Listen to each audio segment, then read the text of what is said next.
Cernikavās 17. gadsimtā slēdzās skaistākā muiža Vidzemē. Stāsta, ka tās īpašnieks esot bijis tik bagāts, ka varējis aizbraukt uz jebkuru vietu Puslatvijas teritorijā un stāvēt uz savas zemes, bet pati muiža bijusi Lūvras pils vienas fasādes atdarinājums. Mūzeja naktī grāfs Mengdens kopā ar kundzi ieradies aplūkot savus īpašumus. No muižas tikai palicis ir pārīgi maizes klēts, proti tas ir kultūras nams. Tā vietā, kur stāvēja muiža, ir uzkalns. Mazs uzkalniņš, jo 1905. 7. gada revolūcijās un arī,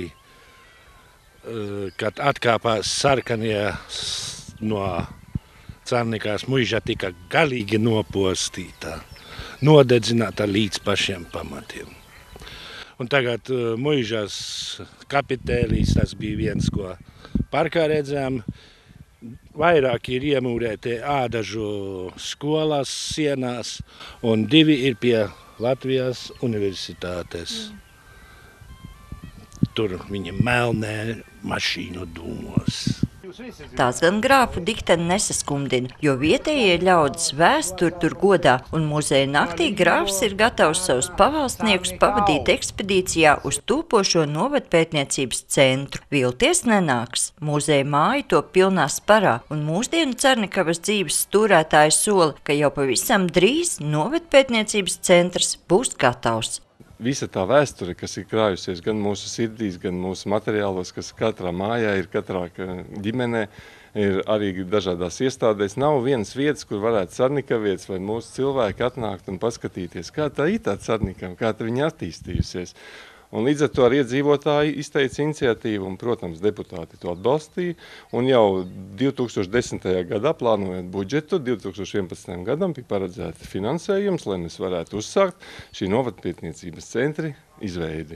Protams, šis nav tikai tā kā centrs, kurā būs tikai vēsturiskie materiāli. Mēs viņu veidosim kā aktīvās atpūtas laukumu, ne laukumu, bet vietu, aktīvās atpūtas vietu, kurā būs infrastruktūra, gan kur būs muzeja eksponāti, gan atradīsies arī dažādi zvejniecības eksponāti, gan atradīsies arī iespēja cilvēkam varbūt uzcept kādu zivi, gan arī pabraukt ar laivu, lai būtu interesanti ne tikai pašiem, bet, protams, arī ciemiņiem.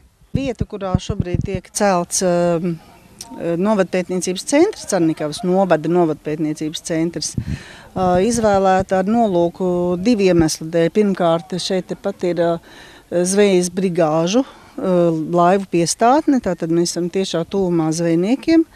Un otra tāda vēsturisks fakts ir tas, ka šeit ir kādreiz bijusi pārceltuve. Tieši šajā vietā, nedaudz uz Leiteci mazlietiņu.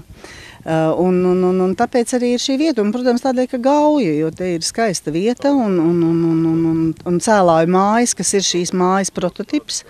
Tātad arī atradās netālu no šejienes pie Gaujas, arī mazliet vairāk uz Leiteci. Un līdz ar to tā vieta ir izvēlēta tieši šī. Izstaigājuši topošo muzeja māju, ar redzēto apmierināti ir visi. Ekspedīcija ir izdevusies, un klātsošie pirmo muzeja nakti Cernikavas novadā sauc par izdevušos. Tikšu godīgi, bija ļoti veselīgi noklausīties to, ko mums stāstīja grāfs von Mengdens. Ja es tos visus faktus nezināju, es ceru, ka pēc tam muzejā būs atkal iespēja to uzzināt, beidzot tiešām vairāk kaut ko par Cernikavu, jo es jau neesmu iedzimtais cernikavietis. Un tas bija ļoti labi, to noklausījāmies, beigās tīri nekas bariņš sanāca. Un, tie pirāti, kas mūs sagaidīja pie tās tā tiltiņa, un tad vēl mūs tā pārbaudīja. Tas jau viss bija jauki, bet šitās reņģis, ko mājās tur neizcepsi, un kur ir slinkums, un te bija kāds parūpējies, un kopā visiem bariņā. Es nezinu, beigās iznāca foršs pasākums. Sandra Leitāne, Zandzemniece, Didis Pučs, TV Spektrs.